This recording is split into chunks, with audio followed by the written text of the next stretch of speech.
So when we picture ancient Rome, our minds usually jump straight to the big stuff, right? The Colosseum, emperors, legions, all that grandeur. Absolutely. Marble, power, the whole spectacle. But what if I told you there's this whole other side to Rome? Something, hidden just beneath the surface, but playing a really central role in everyday life, even for, well, everyone from slaves to senators. A side that's maybe less glamorous but tells us a lot. Exactly. Today, we're going to peel back those layers. We're doing a deep dive into Rome's ancient brothels, the lupanaria, as they called them. Lupanaria. It's a fascinating topic. It really is. And these places weren't simple establishments. They're like this complex window into the contradictions at the heart of Roman society. You've got this clash, right, between practical needs, legal stuff, and then this deep social stigma.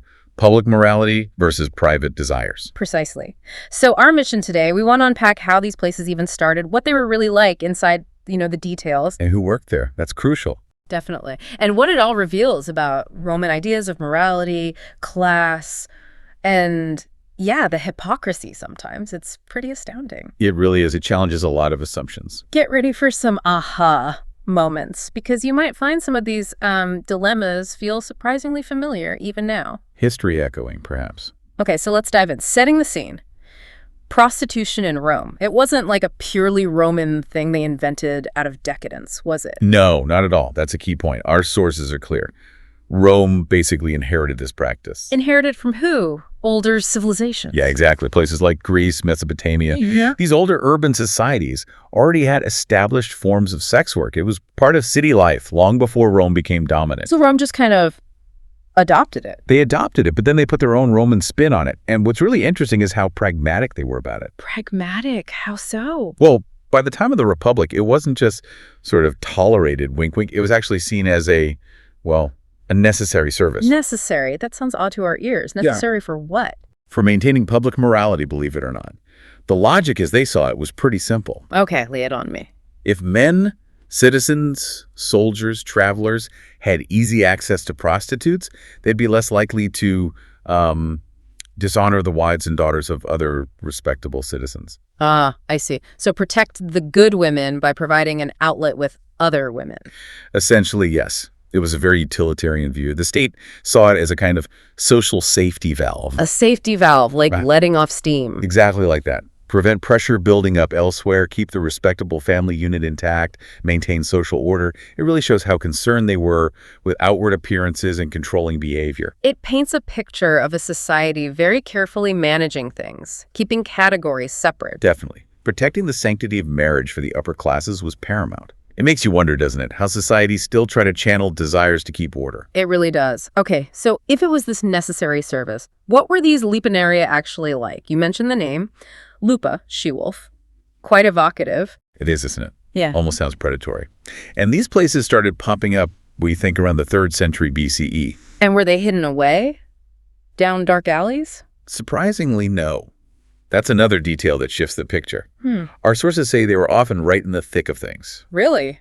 Whereabouts? Near the forums, where all the business and politics happened. Close to markets, right next to the big public bathhouses, which were already social hubs. So super accessible. Totally. Sometimes even underneath taverns or attached to inns. Easy for locals, easy for travelers, soldiers passing through. Just part of the city's fabric. Wow. Okay, so imagine stepping inside one. Forget the Hollywood version. What was the actual vibe, the look and feel? Yeah, forget luxury. The reality was pretty stark. Think small rooms, often quite dim. Basic furniture? Very basic. Yeah. Often just a stone platform for a bed, maybe a thin mattress on top. Lighting. Just flickering oil lamps. It wasn't about comfort. More functional then. Extremely functional. Transactional efficiency was the name of the game. But here's a twist. The walls. What about the wall? Often covered in erotic frescoes. Sometimes really explicit stuff, sometimes mythological scenes with an erotic angle. Decoration. Or something else. More like advertising, really. Yeah. A kind of visual menu displaying the services. Yeah. And get this, sometimes you could literally choose a partner based on little paintings or carvings above the room doors. Like browsing a catalog? Seriously? Pretty much, yeah. And prices. Oh yeah, the prices. You mentioned they were cheap. Incredibly cheap. Sometimes just scribbled on the walls right near the entrance. We're talking a few copper coins. Pocket change, basically. Wow. Just a few coins. What does that tell us? It tells us a lot. First, demand must have been huge to make those prices work. Second, it really underlines the commodification of sex. Meaning it was just normal. Almost unremarkable for many. The fact that these places were so basic, so cheap, so easy to find it, suggests they were just an integrated part of urban life, not some hidden exclusive vice just for the rich. It normalized it in a way that's maybe hard for us to grasp. It really reframes daily life in Rome. But okay, this leads to a tougher question. Who is actually working in these places? Ah, yes. And this is where the picture gets much darker, much more uncomfortable. The human cost. I imagine it wasn't a glamorous job. Far, far from it. The vast majority of prostitutes in Rome, they were slaves. Slaves, so no choice at all. Absolutely zero choice. Often people captured in war, bought and sold in markets like any other property, were born into slavery. Their bodies weren't their own. Their lives were often brutal, difficult, and short. Bottom of the heap. That's incredibly grim. But was it only slaves? Not entirely, no. Our sources also mention freed women, former slaves who'd gained freedom but were often desperately poor. So for them, it was maybe survival. Often, yes. A choice born of sheer economic necessity. One of the few options available if you had no family support or other skills. Still grim, but a different kind of lack of choice. And it wasn't just women, right? You mentioned men, too. That's right. Men also worked as prostitutes, serving both male and female clients. This reflects, different Roman attitudes towards sexuality, especially for elite men seeking same-sex encounters without compromising their social standing or masculinity. So there was even, specialization within this world. Absolutely. It was surprisingly layered. You had your streetwalkers, the prostibula, literally those who stand before very public, often the lowest status. Okay. Then you had girls working in taverns and inns, and then sort of higher up the scale, relatively speaking, were the courtesans, the meretrices. Meretrices. What was different about them? Well, the term relates to earning money, suggesting more of a professional role, though still stigmatized.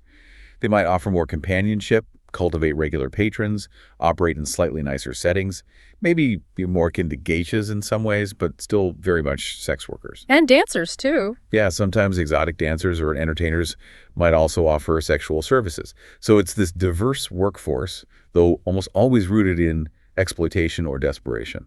It really exposes the vulnerability and the rigid hierarchy. Your status basically dictated your options, or lack of them. Precisely.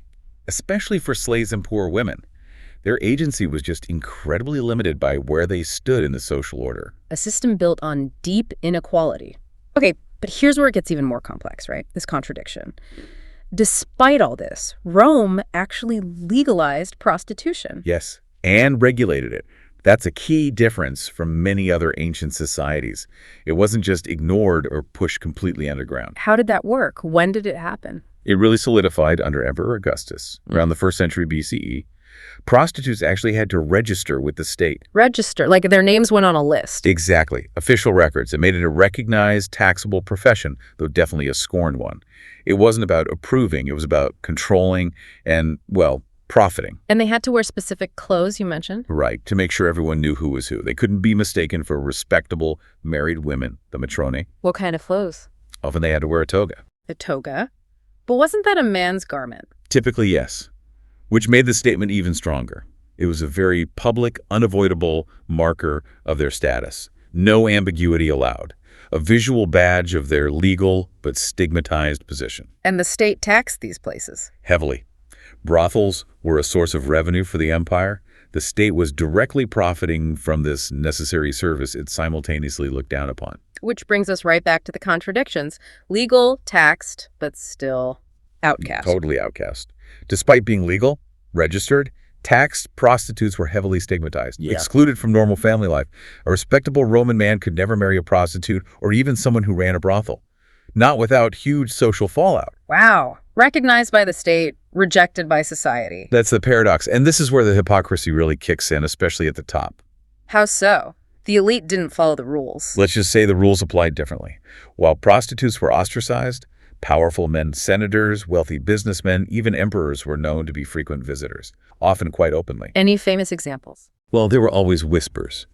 Emperor Caligula, for instance. Not only was he said to be a regular customer, but sources claim he actually set up his own brothel right inside the imperial palace. Inside the palace, seriously? That's the story. Whether it was pure decadence or some twisted way to normalize his own visits, who knows? But it highlights this massive double standard. Rules for thee, but not for me. Pretty much. Strict codes for respectable women in the lower classes, but the powerful often felt free to disregard them. Power dictates morality in so many ways. It's an uncomfortable truth. Definitely. But these brothels, they weren't just about sex, were they? You hinted they were social spots, too. That's right. It wasn't solely transactional. They were surprisingly social hubs, actually. Social hubs. In what way? Men would gather there. They'd drink, they'd gamble, dice or common, they'd exchange news and gossip. They were these informal meeting places woven into the fabric of male social life for certain groups. So different classes might mingle there. Potentially, yeah. At least for a short time. Soldiers, merchants, maybe even freedmen or slaves with a bit of coin. It was a unique kind of melting pot. Imagine the buzz, the talk, the dice, the rumors, kind of like informal community centers. And did this world leak into, like, art and literature? Oh, absolutely. Those erotic frescoes we mentioned, they definitely had an influence. And Roman writers, they were all over it. Like who? Well, poets like Ovid, who was always observing human behavior, and satirists like Juvenal, famous for his sharp critiques of Roman life, they constantly referenced prostitutes. Just for shock value, or was there more to it? Sometimes, maybe a bit of titillation, but often it was way deeper. They used these figures as a lens to expose the very hypocrisy we've been talking about, to mock the double standards, to comment on the gap between public morals and private actions. Prostitutes became symbols in their social commentary. So these places were physically present, but also culturally present in the Roman imagination. Exactly. A constant fixture reflecting the complexities of their society. But things change. Attitudes shift. What happened to the system eventually? Did it just fade away? Well, history moves on and values change. The big shift came with the rise of Christianity. Ah, okay. That makes sense. Different moral framework. Completely different. The early church condemned prostitution outright, saw it as sinful, immoral, a far cry from the Romans' pragmatic tolerance. So as Christianity gained power, As it became more influential, and eventually the state religion, the laws got much, much stricter. What was once regulated started to be actively suppressed. did they succeed? Did brothels disappear? Not entirely. Prostitution itself probably never vanishes completely. But the lupanaria, the state-sanctioned brothels, they were largely driven underground. So it went from being a necessary evil to just evil. Pretty much. It became associated purely with moral corruption, sin, and shame. That pragmatic safety valve idea was replaced by religious condemnation, a huge shift in the empire's ethical landscape. It really shows how profoundly new belief systems can reshape society. Absolutely. From tolerated necessity to hidden vice. Okay, so let's wrap this up. What's the big takeaway here? When we look at these ancient Roman brothels, what do we really see? We see more than just sex. We see a mirror reflecting Roman society in all its complexity. It's class divisions. Its rigid gender roles. It's constant tension between indulgence and morality. And yeah, it's often startling hypocrisy. It shows a society that was incredibly sophisticated, but also deeply contradictory. And even today, you can still feel echoes of this, right? When you visit places like Pompeii. Definitely. You see the ruins, the graffiti, those frescoes still on the walls after 2,000 years, those small stone rooms, they hold these untold stories. It makes the past feel very real, very human. It really does. It connects you to the people who live those lives. And I think this whole deep dive, it forces us to think about enduring questions, doesn't it? Human desire, social control, how societies try to manage things they see as both necessary and immoral. Yeah. It makes you wonder about our own times. What are our modern social safety valves? How do we handle those contradictions between public rules and private behavior? Exactly. It's a piece of history that keeps asking questions, even today. A fascinating and perhaps unsettling echo from the past.